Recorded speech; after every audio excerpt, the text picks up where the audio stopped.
Hello guys! Kamusta po kayo? Magandang buhay po sa inyo lahat. Okay po, tuloy na po tayo. Ito po ay natutungkol sa 5 piso Emilio Aguinaldo. Yan. 1999. Yan. Itong 1999 na to, hard to find po siya. Meron akong napasadaan na ano rito na na presyo.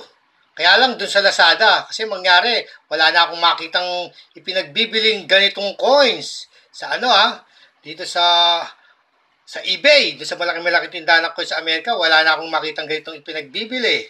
Na 1999, hard to find na po siya. Low minted po ito. Low minted, 2% lang po ang kanyang minted ayon kay Numista. Dun sa kanyang frequency, low minted, 2% lang, konti lang.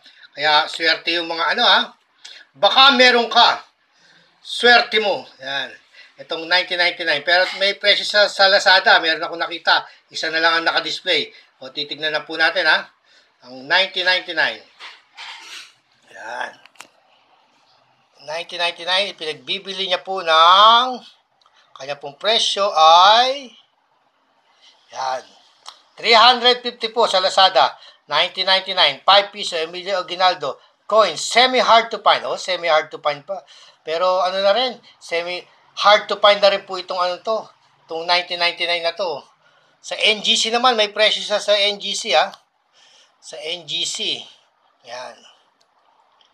Titingnan natin yung 1999 sa NGC. Yun. Yung naka-yellow. Medyo malita. Hindi ko yata makita. Yun. 1999.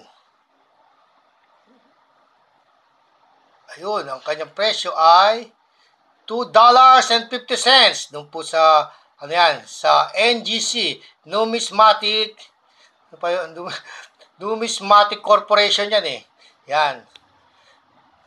Numismatic Guarantee Corporation, yan po ang kanyang presyo.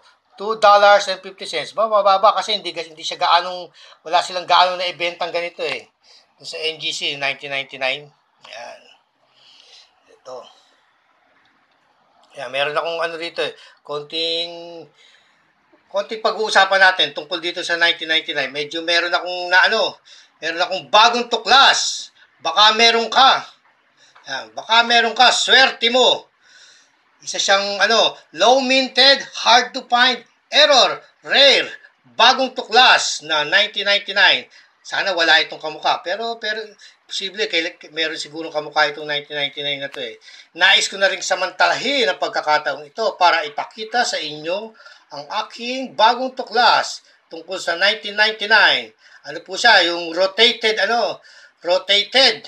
Yung naka-rotate po yung niya. Hindi pantay yung kanyang hindi pantay yung kanyang numbers. Kanyang mga legend. Tawag na, legend yan Titingnan po natin 1999. Ito yung 1999 na natin. So, medyo baka lumis yung goma para makita natin mabuti. Ito pa yung isa 1999. Yan. Pagmasdan po natin. Ito. Yan. Medyo mahirap siyang medyo gumagalaw yung goma natin Yan, kita na. Kasi ito hindi pantay Ayan. Ayan. Kung mapapansin nyo po yung 1999 na to, ayan Ayan. Pareho sila. Sa harap, no? Pag tinalikod natin yan, yan. Ito yung error.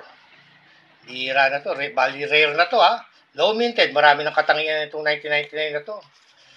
Yan. Kung mapapansin nyo po ayun yung 1993, binaliktad ko, ito yung error 1993, napakaswerte nyo kung meron kayong ganito. Bihirang-bihira na po, rare. Siguro may may kapatid to, may kamukha to siyang may kamukha siyang error, rotated, tawag nila dyan, rotated ba? Comment lang po kayo kung anong, yan. Kung anong error yan, hindi ko gaano kabisado Ngayon ko lang po yan natuklasan. Yan, titingnan naman natin kung isang 1999. Babaliktad natin. Ayan. Ayan po. Kung mapapansin niyo po, yung kanyang legend na 1993. Nakalihis siya, no? Nakarotate siya, no? Ayan, oh. Ito, pantay na pantay siya, oh, 1993. Ito, lumabas siya, no? Lumabas yung 1993. Oh, tignan naman po natin, ibabalik natin yung kanyang ano, ha? Ibabalik na natin yung kanyang ano. Ayan. Ayan. Napakaswerte nyo pag meron kayong ganitong coins. Ito yung mga coins na magandang ipabid. Kasi marami siyang katangian eh. Sa ano, ang katangian niya ano low minted, hard to find, error, tapos rare. Yan. Kaya, yan po, no? Pantay na pantay siya, no? Ayan, 1999. Sa ngayon po kasi, hindi pa natin gaano pwedeng ipagbili ito eh. Itong mga coins natin ito kasi ginagamit pa, no? Pero pagdating ng araw, sana pag dineklara na ng Central Bank na demonetize na po itong mga coins na yan, marami yan. Marami tayong coins na maipagbibili, ha? Lalo na kung makakapag, ano tayo, kung makakapagtinda tayo doon sa malaki-malaking tindahan ng coins sa Amerika. Doon po talaga ang, ang bilihan ng mga coins. Yan. Yan po, ha? O, yan, pantay na pantay yung 1999. Medyo lumawit yung ilaw sandali. Iano natin, lilis natin ng konti. Ayan. Para makita natin ilong. Biglang tumalsik yung goma eh. Ayan po ha. Ayan, iyan natin. Ibabaliktad natin ulit para makita natin yung kanyang error. Dito po, unahin natin to. Ito naman yung unahin natin. Ayun, binaliktad ko. Pantay na pantay siya, no? Ayan, no? Pantay na pantay yung 1993. Itong 1993 nito sa kabila. Ayan. Rotated. Ayan. Iyan natin. Ayan. Nagtago ang coins. Ayan po. Ayan. 1993. Talagang umalis siya.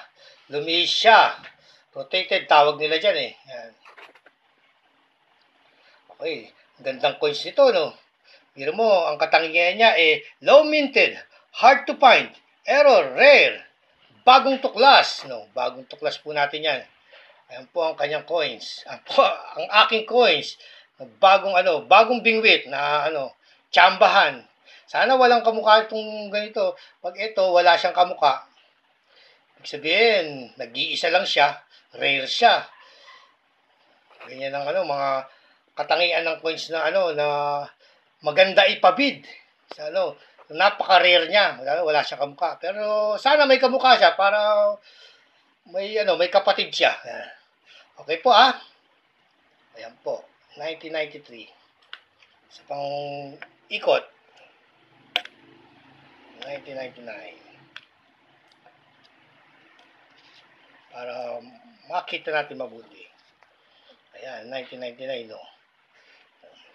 May mint mark, no? Okay naman yung kanya mint mark. Okay naman yung NGO, Pilipinas. Paano kaya nangyari yun? Biglang nag-rotate, no? Sabay ba in-struck yan? Sa taas, tsaka sa baba kagad? Alam ko, sabay yan eh. Pero hindi yata, no? Hindi ko pa alam. Hindi pa ako nakapanood ng gumagawa ng mga coins na itong 5 piso. Ayan, no? Okay, baliktad natin ulit. Ayan. Ayan na siya. Ayan. 1993 niya. Napakagandang error. Ayan.